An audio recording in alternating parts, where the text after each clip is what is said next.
Hello guys, welcome back to my YouTube channel. ఈరోజైతే నేను chicken గుస్తాబా చేసిన.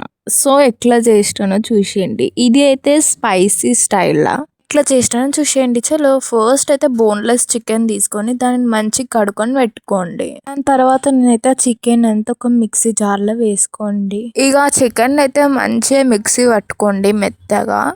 సో ఇట్లనైతే చేసుకోవాలి ఆ చికెన్ని మొత్తం. దాని తర్వాత అట్లనే పుట్నాలు తీసుకొని మంచిగా దాన్ని కూడా మిక్సీ చేసుకోండి. సో ఇట్లా రావాలన్నమాట పుట్నాల పౌడర్. తర్వాత నేనైతే చికెన్ ఒక గిన్నెలో వేసుకోండి. అట్లనే పుట్నాల పౌడర్ కూడా వేసేసుకోండి. దాని తర్వాత దాంట్లోనైతే 1 స్పూన్ కారం వేసుకోండి. అట్లనే 1 స్పూన్ ఉప్పు వేసుకోండి. ఇంకా 1/2 స్పూన్ పసుపు వేసుకోండి. దాని తర్వాత నేనైతే అవన్నీ వేసుకున్నాక మంచిగా కారం పట్టుకునేటట్టు కలుపుకోండి. మీకు కావాలనుకుంటే గరం మసాలా వేసుకోండి. నేనైతే స్కిప్ చేసిన. సో ఇట్లా అయినాక ఒక 10 మినిట్స్ వదిలేయండి దాన్ని. ఆనియన్ పేస్ట్ చేసుకోండి.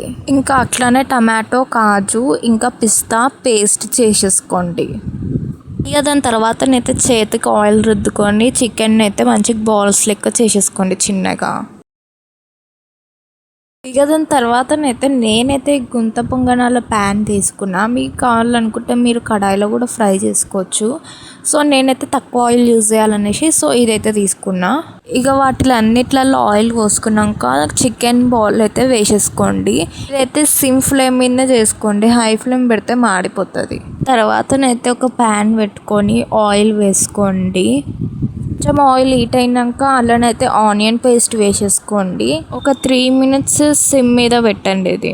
అట్లనే టమాటో పేస్ట్ కూడా వేసుకోండి. కొంచెం హై ఫ్లేమ్ పెట్టుకొని దాన్ని బాగా కలుపుకోండి. ఒక 5 మినిట్స్ ఆగినాక అలానైతే అన్ని మసాలా వేసుకోండి. అలానైతే 1 స్పూన్ కారం ఇంకా 1 స్పూన్ ఉప్పు వేసుకోండి.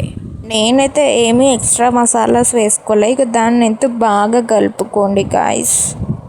అది నూనె పైకి తేలుతున్నప్పుడు అల్లనైతే 1 గ్లాస్ అంత వాటర్ వేసుకొని దాన్ని బాగా కలుపుకోండి.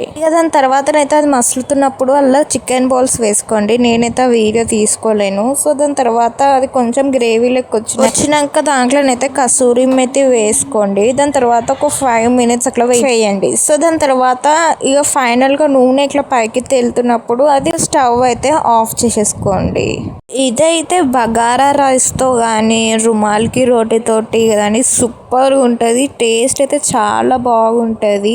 సో నేనైతే బగారా రైస్ తోటి అయితే తిన్నా. నాకైతే చాలా నచ్చింది. మీరు కూడా ట్రై చేయండి. మీకు నచ్చినట్టయితే లైక్, షేర్, సబ్స్క్రైబ్ చేయండి. Bye guys.